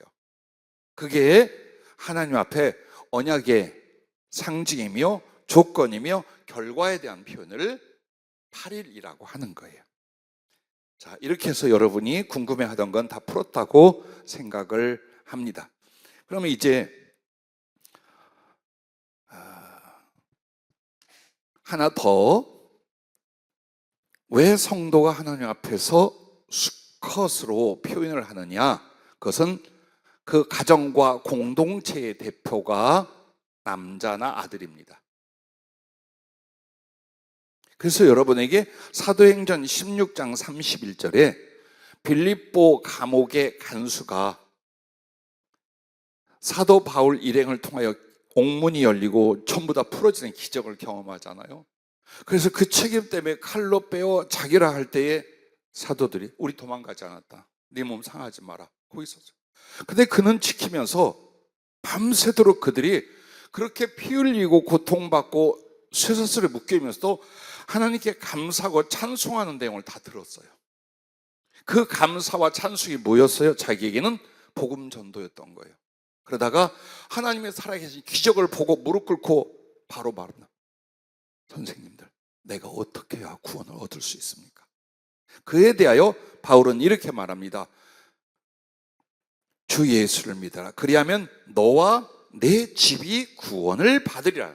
이 말은 너하고 너희 집이 그냥 구원받, 이 말이 아니에요. 너 때문에 너를 인하여 너희 가족과 집안이 구원을 받는다, 이 말이에요. 그게 뭡니까? 영적 대표, 가장이란 뜻이에요. 근데 그 가장은 구약식으로 말하자면 전부 다 아들들이었어요. 아버지, 아들, 아버지, 아들이었어요. 그 상징인 거예요. 그러나 지금 보세요. 어느 가정에 영적 가장, 그 가정의 영적 대표가 여자일 수도 있고 어린아이일 수도 있어요. 왜? 아버지가 믿음이 현찮아. 엄마가 훨씬 더 믿음이 낮고 주님을 경외해요. 여기가 대표예요. 여기가 영적 고난을 가지고 있어요. 그거 우리 남자들 아셔야 돼요. 혹은 당연히 아빠가, 남편이 더 성령으로 말씀으로 주님을 사랑하고 따라가고 있다면 당연히 그 가정의 영적 대표요 가장 맞아요. 근데 엄마 아빠는 불신자이거나 엄마 아빠는 개판이, 한마디로 교회 다녀도 육신적이고 그저 물질 세상밖에 몰라. 근데 아이들은 성령을 받고 정말 주님을 경외해. 그럼 이 아이들이 영적 대표고 가장이 되는 거예요. 그래서 남성이냐 여성이냐 노인이냐 아이냐 어른이냐 이게 없어요. 즉 남성적 표현을 한 건 다만 대표에 대한 표현을 한 거지 남성이 중요하고 여성이 저열하고 이걸 성경은 절대로 말하는 것이 아니다라는 것입니다. 자, 고린도전서 11장 3절 말씀을 한번 봐주시기 바랍니다. 고린도전서 11장 3절 말씀.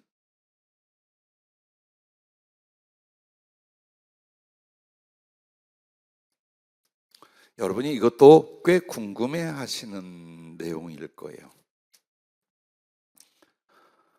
같이 읽어볼까요? 그러나 나는 너희가 알기를 원하노니 각 남자의 머리는 그리스도요 여자의 머리는 남자요 그리스도의 머리는 하나님이시니라. 여기에서 이제 여자들에게 머리를 쓰고 기도하고 예배하라 난 나용에 나오고, 남자들은 여자처럼 본성을 넘어 머리 기르면 안 된다, 여자들은 머리를 자르면 안 된다, 이런 식의 이야기가 나와요. 그러면 이 말씀은 여러분이 내용은 알 거예요. 그럼 왜 이 말씀을 성경이라 기록했느냐? 그 시대적 문화와 예절과 관계성을 말한 거예요. 그때 그 시대는 여자들이 너울을 쓰지 않고 돌아다니면 이게 뭐냐? 둘 중에 하나예요. 아무것도 모르거나 아니면 얼굴이 아주 빤빤한 창기이거나 그래요. 그래서 더 시대는 창기는 자기 얼굴을 가려서 다른 여성들과 구별을 했어요. 그러나 점점 오면서 이 시대는 이제 어때요?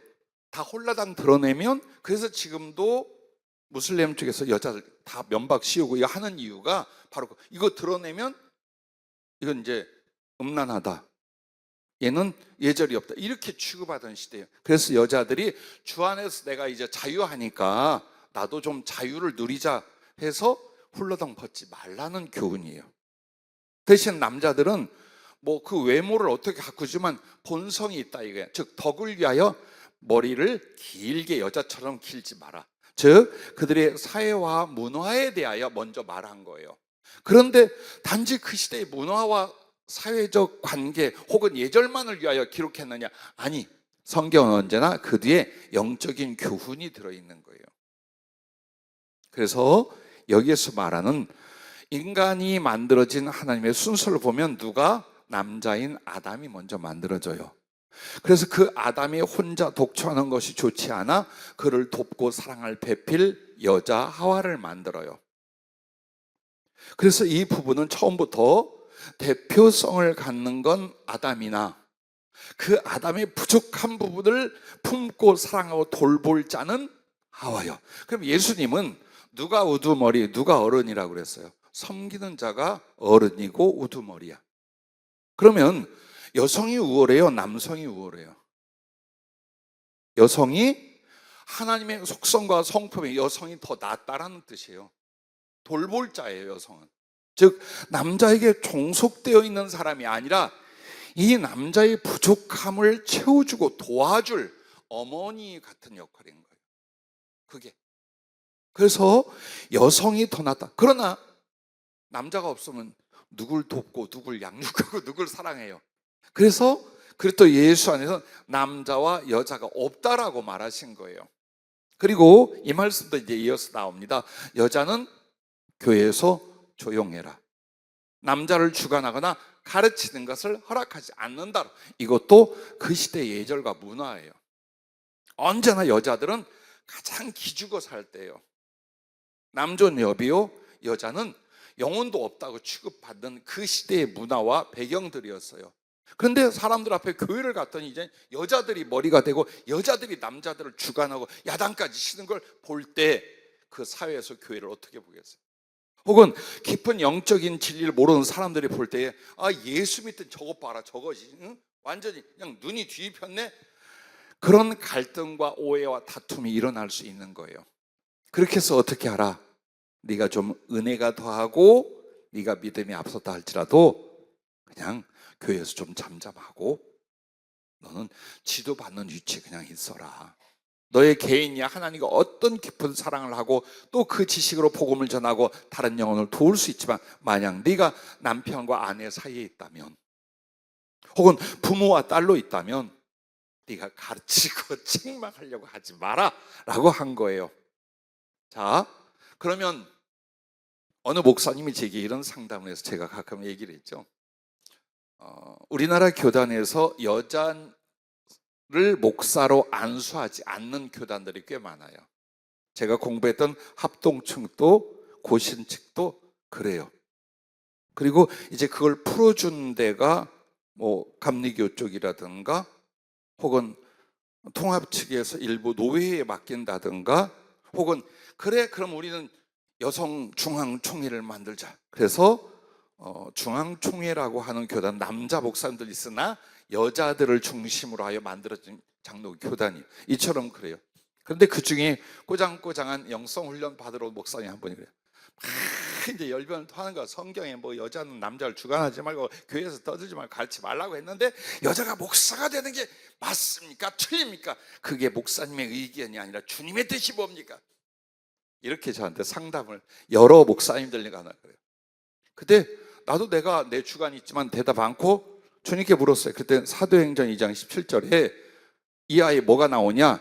이제 모든 육체에게 성령을 부어줘요. 근데 그 다음에 뭐라고 하냐, 내 남종과 여종에게 성령을 부어준다는 말이 나와요. 그걸 성령님이 어떻게 하냐, 내 종이 되는 건 남자나 여자나가 아니다, 성령을 받은 사람이다. 이게 내가 쓰는 복음의 종이고 내 도구지 남자냐 여자냐가 내가 쓰는 도구 아니다라고 하시는 거예요. 즉 남성이나 여성에 대한 건 하나님의 진리 안에서, 하나님의 사랑 안에서는 아무것도 아니에요. 그게 우월하거나 열등하거나 이 문제가 아니에요, 절대로. 그럼 중요한 건 뭐냐, 여러분이 남자나 여자를 앞서서 지도하고 영적으로 그들을 살리고 양육하려면 어떤 사람이 되라? 진리 안에서 성령의 사람이 되라, 이 말. 만약 남자로서 목사 안수를 받는데 성령이고 뭐고 없어, 그건 주님하고는 상관없다 이 뜻이야. 절대로 알아야 됩니다. 성령이 임하지 않은 사람이 어떻게 공부해서 목사가 됐어요? 사람들은 목사라, 자기는 목사라 말해. 근데 주님은 어때요? 인정 안 넣는다 이 말이에요. 이게 그렇게 무서운 말이에요. 생각해 보세요. 하나님의 성령이 없는데 어떻게 하나님을 알아? 어떻게 하나님께 받아서 복음을 전하고, 어떻게 하나님을 사랑하며 그의 선물을 가지고 영혼들을 구원하고 사랑하고 양육할 수 있겠어요? 없단 말이에요, 그거. 그래서 남자냐 여자냐, 누가 목사가 되고 누가 교회의 대표나 지도자가 되느냐가 여성과 남성 성에 있는 게 아니라 누가 성령을 받고 성령의 위임으로 말미암아 주님이 세우는 주님의 종이 되느냐, 그것을 가르쳐 말하고 다시는 제 앞에 그 문제를 언급하지 않았었습니다. 자, 두 번째로 이제 흠 없는 이 말씀이 우리 성도들에게 어떤 의미를 주는가, 마태복음 5장 48절 말씀에 하나님 아버지가 온전하신 것처럼 너희도 온전하라 라고 말했습니다. 그것은 삶과 인격을 말하기도 하지만 모든 부분에서 그래요. 그래서 하나님을 경외하고 사랑하여 자기를 바칠 사람들은 제일 중요한 요건이 뭐냐, 하나님 앞에 흠이 없게 되어야 된다, 그것을 가르쳐 말해요. 그러면 흠이 없는 온전함에 대한 5가지를 이렇게 말씀드렸어요. 첫째는 그리스도께 대한 온전한 믿음이에요. 로마서 2장 1절.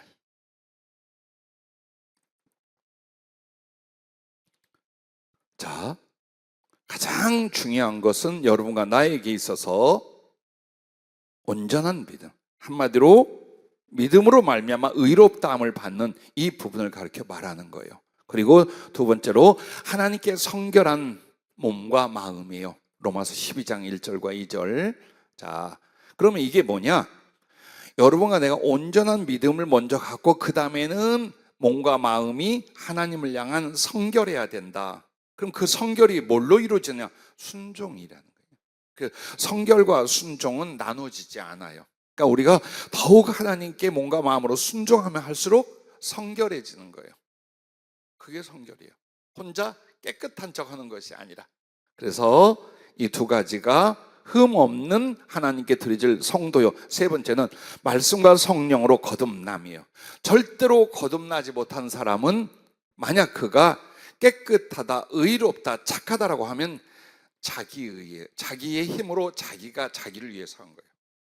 그래서 정말 하나님 앞에 흠없이 할례를 받은 것처럼 하나님 앞에 다시 돌아오는 게 뭐냐, 성령으로 거듭나, 말씀과 성령으로 거듭나는 겁니다. 요한복음 3장 5절과 히브리서 9장 14절, 10장 22절이에요. 그래서 여러분이 이렇게 성령으로 말씀으로 거듭났다고 할 때 제일 중요한 게 뭐냐면 2가지 일어나요.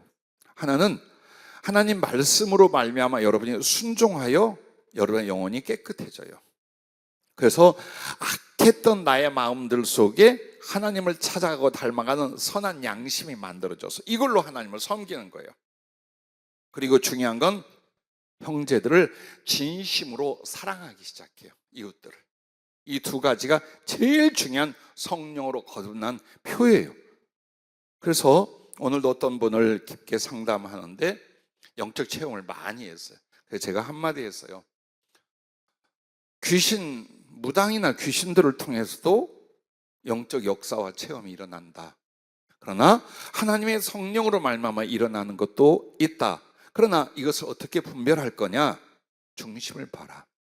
그 사람이 영적 체험을 하고 영적으로 무엇인가를 할 때 제일 중요한 게 그리스도의 이름으로 그리스도를 앞세우고 그 다음에 그 인격과 삶과 가르침이 선한 사랑 쪽으로 간다면 반드시 는 성령이시다. 그런데 예수님을 앞세우지 않고 주의 이름을 나타내질 않아. 그리고 그의 인격과 삶이 삐뚤어지거나 더럽거나 악해져 간다면 그가 행하는 영적인 것은 다 사단적인 것, 귀신의 것이다. 아니면 성령으로 시작하여 귀신의 영으로 망하는 상황이 된다. 그 이야기를 했어요. 그래서 우리가 나 자신을 판단할 때 혹은 영으로 무엇을 말하고 영으로 무슨 기적을 행하고 할 때 제일 중요한 게 뭐냐면 그에게 그 영적인 체험과 달란트를 가지고 뭘 하고 있는가를 봐야 돼요. 예수님을 나타내고 예수님을 증거하며 자기도 어때요? 어쨌든 하나님의 뜻대로 선과 의를 향하여 나아간다면 이는 성령이 이끄시는 거예요. 근데 그렇지 않다면 그 기적이, 그 영적인 역사가 사단적이다. 그건 분명히 귀신의 역사다라는 이야기를 함께 나눴었습니다. 자, 그래서 여러분과 내가 성령으로 거듭나야 된다. 이게 흠 없는 이란 뜻이고, 네 번째는 그리스도를 닮아 장성해 가는 거예요. 에베소서 4장 15절, 베드로전서 1장 22절과 23절에 특별히 에베소 4장 15절에는 이렇게 말씀합니다. 여러분과 내가 사랑 안에서 참된 것을 행하여 그리스도의 장성한 분량까지 이르러라. 이 말씀이 나와요. 즉 한마디로 여러분과 나는 예수님을 닮아가는데 막 복잡하게 생각하지 마세요. 예수님의 교훈과 성령의 인도하심을 따라서 어떻게 하라? 하나님을 사랑하고 영혼을 사랑하는 그것을 마음에 품고 삶의 실천을 하는데 이 실천의 크기와 깊이에 따라서 여러분들 점점 예수님을 닮아가는 영혼의 성장이 이루어지는 거예요. 즉 성경적 지식이라든지 신학적 지식이 여러분과 나를 장성하게 만드는 게 아니에요. 그 지식을 통하여 여러분이 주님 사랑, 영혼 사랑, 깊이와 크기와 실천 이걸 통해 예수님을 닮아가는 거예요. 이게 온전한 흠없는 이 뜻이에요. 그리고 마지막 다섯 번째는 온전한 예배 드림입니다. 요한복음 4장 23절, 24절. 그럼 여러분 온전한 예배, 흠없는 예배가 뭘까요? 영과 진리로 예배를 드리는 거예요. 그러면 영과 진리로 예배를 드리라던 이 요한복음 4장 23절, 24절의 뜻이 뭐냐? 두 가지 있어요. 하나님의 측면과 예배 드리는 성도의 측면이 있어요. 그러면 하나님의 측면은 그 예배를 어떻게 받으시고 인도하시냐? 성령과 진리 말씀으로요. 즉 한 사람에게 성령이 임하게 하고 그 성령을 쫓아 하나님 말씀을 따르게 하는 거예요. 순종하게. 그렇게 하여 하나님 앞에 예배가 되고 영광을 돌리게 하는 거예요. 이게 흠없는 예배예요. 성령과 말씀을 따르지 않은 사람들의 모임과 그 예배는 하나님께 의미가 없는 거예요. 자, 그러면 예배자로서 우리에게서 영과 진리는 뭐냐? 즉 여러분의 진리라는 것은 진실이란, 참이라는 뜻이에요. 즉 여러분의 진실한 마음. 그리고 영이라는 건 뭐냐? 목숨을 다하는 거예요. 즉 영혼을 다한다, 영을 다한다는 건 여러분 뭐냐? 목숨을 다한다는 뜻이에요. 즉 나라는 존재 모든 걸 다하고 거기에 무엇을? 진실한 거예요.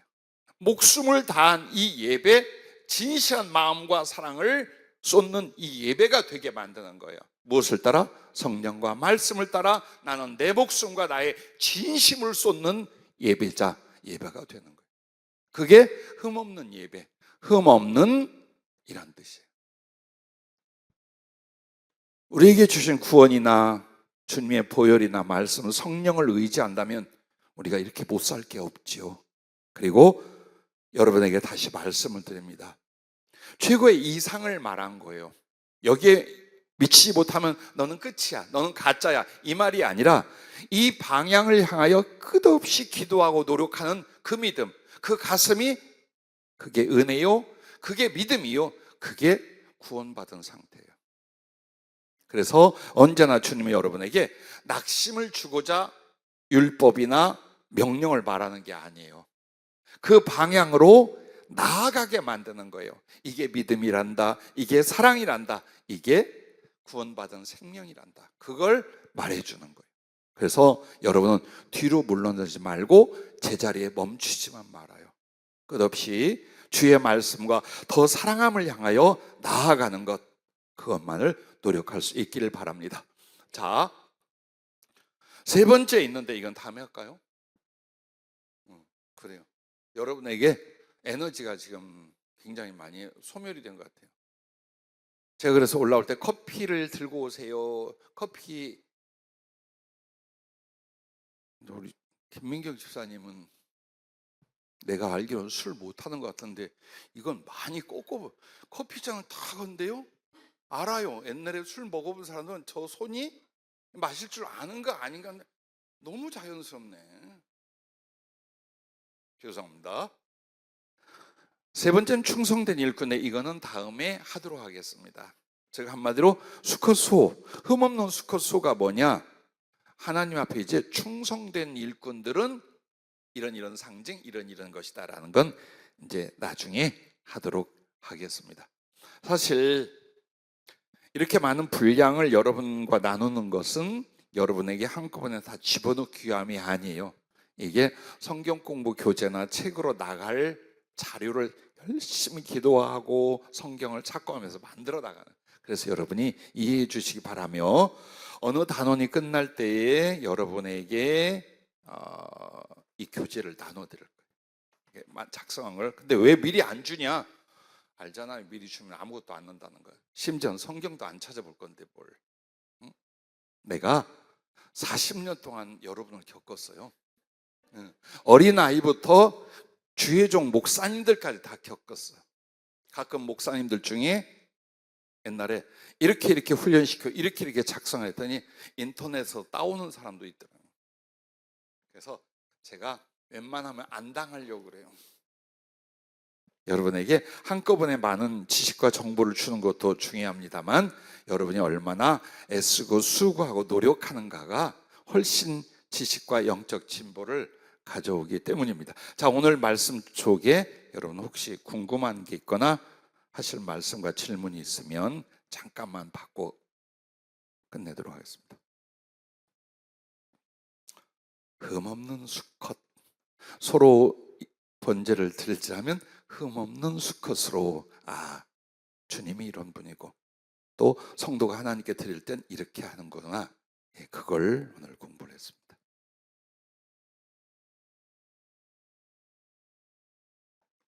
네, 할례에 대해서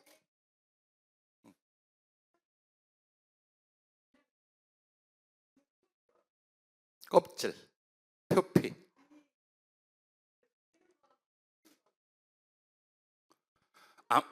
안 베는 건 하나님의 명령과 언약을 안 지키는 거예요. 그 행위가. 오늘 할례는 반드시 하게 돼 있는 것처럼 신약 시대에도 반드시 행할 의식 두 가지가 있어요. 세례와 성찬이에요.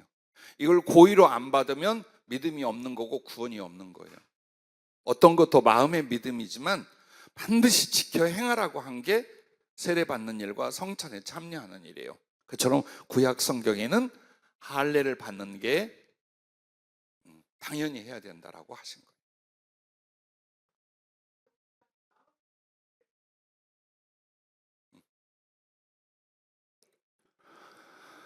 제가 설명할 때 다른 데 갔다 오셨구나. 마음의 할례가 뭡니까? 내 마음으로 예수님을 영접하고 회개하고 언약을 맺는 거예요. 그리고 그게 은혜 중에는 성령으로 거듭남이에요.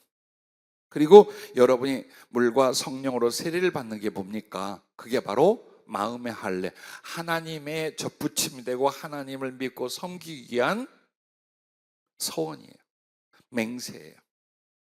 그것을 구약에서도 할례로 했고, 그 할례의 원 의미와 은혜는 성령으로 거듭남, 혹은 그 마음속에서 세상을 자르고 예수님에게 접붙임함, 이런 것들이에요. 나중에 커피 쏘세요.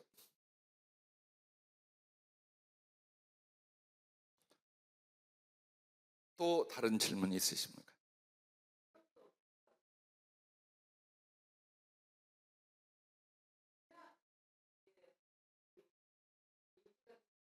예, 예.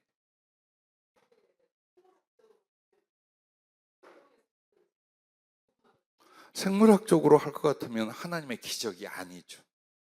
그죠? 그렇게 될 수도 있죠. 얼마든지. 그러니까 하나님의 권능이 우리의 지식이나 학문으로 다 설명할 수 있다면 그것은 하나님의 기적이 이미 아니에요. 그래서 성경에 나오는 표적은 자연적이거나 학문적이거나 인간의 힘으로 할 수 없는 기적이 하나님과 그 말씀의 표적이에요. 그래서 절대 안 돼요.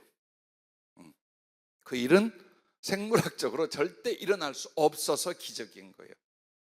그것만 여러분이 아시면 돼요. 자, 하나님께서 우리를 지으시고 창조하셨어요. 그런데 여자의 몸을 통해 아기를 만드는 일은 아무것도 아니에요. 아무것도 아니에요. 다만 그 의식과 과정을 통해서 율법으로 말미암는 죄의 유전적 전이가 안 일어났다라는 걸 보여주시기 위한 기적이에요. 그래서 생물학적으로 만약 근거가 있거나 가능하다면 기적은 아니다, 표적은 아니다라고 말씀드릴 수 있습니다.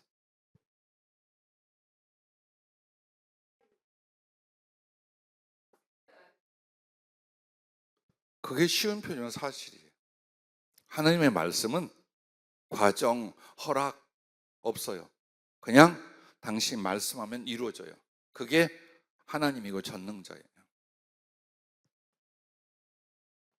주님도 병을 고치실 때 말씀으로 고치셨어요. 그런데 가끔 이런 게 나오죠. 침을 뱉다, 진흙을 눈에 이기고 혀에 대고 있잖아요. 그건 상징이에요. 즉 그 침이 주님 안에서 나온 물로서 말씀을 말한다면 당신이 말씀이, 진흙은 육신이 되어 왔다 이 뜻이에요. 그래서 하나님의 말씀이신 예수께서 육신이 되어 오셔서 너를 지금 고치는데 이게 바로 예수님의 너를 향한 구원과 표적이다. 그걸 나타내기 위한 거예요. 그래서 요한복음에 나오는 그 진흙을 이겨 눈에 바른 사건은 그걸 말해요. 그리고 굳이 실로암 못에 가서 씻고 오면 눈이 밝아지라. 그럼 실로암 못은 보냄을 받은 이란 뜻이에요. 그것은 계시록의 성령님에 대한 별명이에요. 보냄을 받은 자. 그 말이 말씀이 육신되어 오신 이 예수님이 오늘 그 말씀을 순종할 때 성령을 받아 눈이 밝아진다. 이걸 가르쳐 말한 거예요. 그러니까 거기에 들어있는 내용은 전부 다 하나님 말씀으로 말미암아예요. 주님 뭐가 부족해서 침 뱉고 진흙 붙이고 그런 게 아니에요. 말씀으로 오신 주님이 말씀으로 이루신다는 내용이 요한복음 전체의 주제예요. 또 한 번만 궁금한 거 있으면. 예? 네, 뭐를? 예, 했어요. 예, 예, 예, 예. 실제로 했어요. 그 이유가 뭐냐? 당신의 언행이 성경으로 기록될 거예요. 그리고 그들에게 보여줘야 했고, 더 중요한 건 인류 전체가 그걸 볼 거란 말이에요. 그게 무슨 뜻인가를 가르쳐 주는 거예요. 그러니까 표적이라는 건 그 사람만을 위한 게 아니라 예수님께는 그 다음 후대들까지 증거되게 만드는 거예요. 그래서 직접적으로 주님이 그 행위를 하셨어요.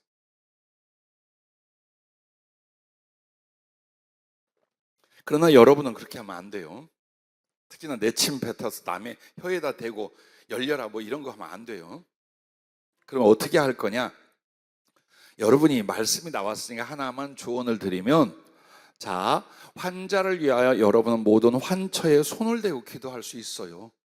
그냥 평신도, 소위 말하는 우리 성도님들, 집사님들도 정말 믿음으로 긍휼로 아픈 사람을 위하여 기도하되 몸에 손을 댈 수가 있어요. 그러나 두 가지만 조심하면 돼요. 머리는 축복권을 가진 부모나 남편이나 주의 종이 하는 거예요.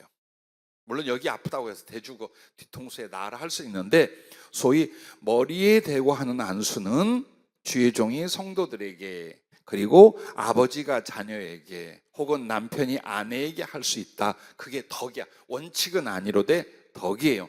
그 다음에 환처에 손을 들 때 여성끼리는 괜찮고 남성끼리는 괜찮은데, 남성과 여성 사이에 기도할 때는 덕이 안 되는 부위는 본인의 손을 대게 하고 기도하는 게 좋고, 아니면 그냥 앞면 말고 등에 대거나 어깨에 대고 해도 괜찮아요. 그것은. 그래서 우리가 굳이 안수기도를 피하거나 나는 능력이 없어, 난 자격이, 그럴 게 아니에요. 안수기도 하는 이유는 내 믿음이에요. 그리고 나의 사랑이에요. 그리고 받는 사람의 믿음과 사랑이에요. 그게 더 깊어지게 돼 있고, 그 다음에 성령을 받은 사람은 영적 전이가 몸으로도 나가요. 그 사람 몸으로도 나가게 돼 있어요. 그래서 그 몸에 믿음과 함께 몸의 터치를 통해서 하나님은 치유하고 성령의 임함이 일어나게 하는 거예요. 그래서 죽기 살기로 여러분 생머리가 파마머리 되라고 안수를 하는 거지, 제가 왜 하겠어요? 어깨에 관절이 왔어요. 40년을 그랬더니. 그런데도 이 믿음을 보시고 이 사랑을 보시고 주님이 역사할 걸 바라서 그렇게. 그래서 혹시라도 여러분이 같이 기도할 때에 여성끼리는 괜찮다, 남성끼리는 괜찮다, 그러나 남성이 여성에게, 여성이 남성이 할 때에 덕이 되지 않을 환처에는 그의 손을 대게 하거나 하여튼 덕스럽게 기도해 주는 거고, 또 정 곤란할 때는 손을 대지 않아도 믿음 안에 역사가 있을 것을 믿고 하고, 이렇게 하면 됩니다. 그리고 그 외에 기타 이상한 것 안 해도 성경에 기름을 발랐다, 참기름 갖고, 아니 올리브영가, 그러지 않으셔도 되고, 주님이 침 뱉었지, 너 이리 와, 팍 해가지고 땅 이겨서, 그래서 나면 괜찮아. 근데 안 나면 어떡할 거예요? 사이 위이다 될 건데. 그 다음에 안찰도 가급적 하지 마세요. 그 소위 안찰이라는 게 두들겨 패는 거 있잖아요. 너무 간절해서 이럴 수는 있어요. 주여 제발 이 사람을 살려주, 치료할 수 있어요. 그게 아니라 두들김으로 말미암아 치료가 임한다 하지 마세요. 왜? 그래서 능력이 나가고, 그렇게 하면 능력이 안 나가면 이거 뭔가 이상하지 않아요? 솔직히? 그래서 멍들거나 다치면 죽은 경우도 있어요. 우리에게 찾아와서 눈물로 어려움 때문에 왔다 가는 강도사 내외가 있었어요. 사실은 뇌를 다쳐 미친 자기 형수를 귀신 쫓는다는 교회에서 모여가지고 목사와 이 전사를 여러 사람이요, 이분을 묶어놓고 짓누르고 기도하다 죽었어요. 심장마비. 그래서 살인죄로 그 조카에게 고소를 당하고 기소가 됐어요. 왜 그렇게 하냐고.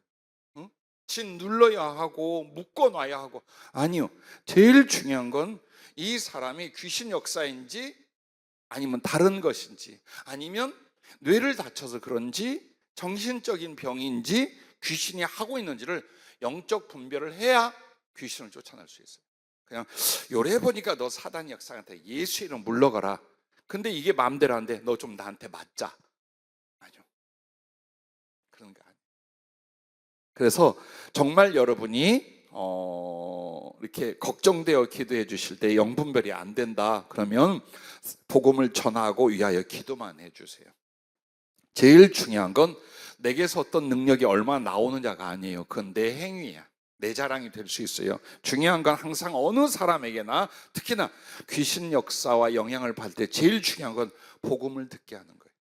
하나님 말씀을 듣게 하는 거예요. 그래서 그 말씀이 그를 치유하고 역사하게 만드는 거예요. 즉 그 말씀을 통해 믿음이나 회개가 일어나게 만드는 거예요. 그렇게 하고 안수를 하든지 예수 이름 쫓아내는 거예요. 근데 생으로 내가 말이야 되더라, 아니요. 그리고 나면 또 들어갈 수도 있어요. 나갔다 해도 들어갈 수 있고, 또 나간 척하며 나를 속일 수도 있어요. 됐어.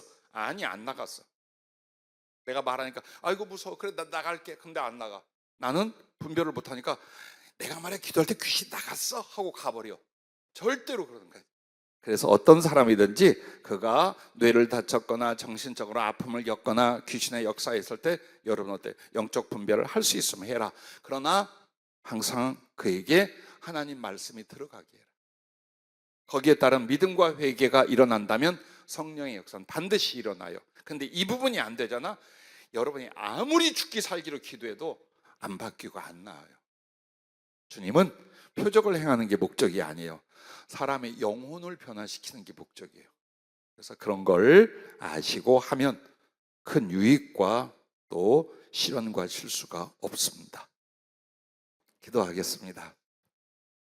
오늘도 주님께서 소중한 말씀들을 깨알같이 주셨지만 우리가 솔직히 다 소화는 못합니다.